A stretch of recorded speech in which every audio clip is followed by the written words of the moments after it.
See what this person said about this issue. What do you think? What do you think? Just listen to what he said about this issue and tell me what you think in the comment section. The size of our budget in Nigeria determines the size of our poverty.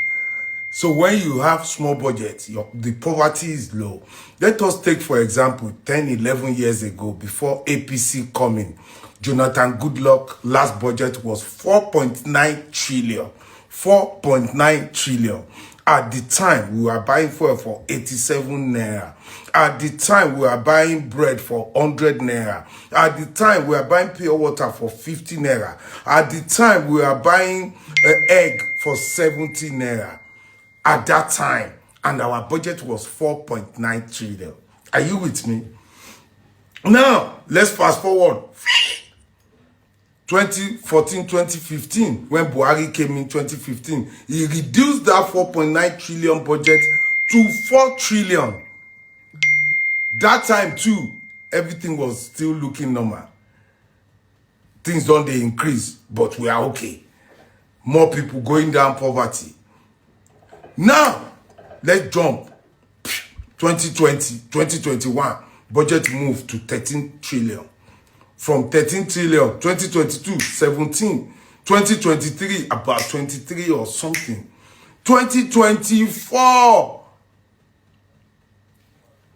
we move to 22, 23. The more we move, the more the money, the more the poverty, the more middle class fall inside low class, low level.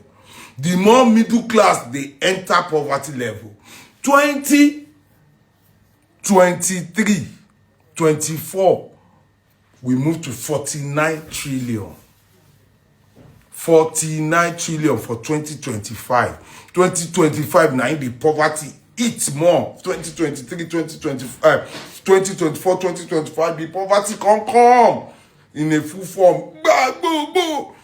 The higher the budget, the more the poverty.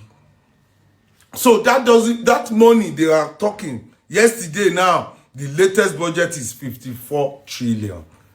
That means be expecting 54 trillion worth of poverty, because the poverty on ground now is high, and it's the year they will start taxing you.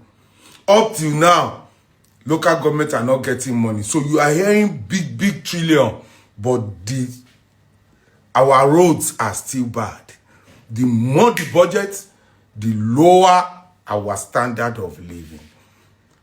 You are still buying ticket to Lagos for 300 and something at 54 trillion budget. But when you have 4 billion budget, ticket to Lagos was 15,000 naira from Abuja. The more the budget, the more the poverty.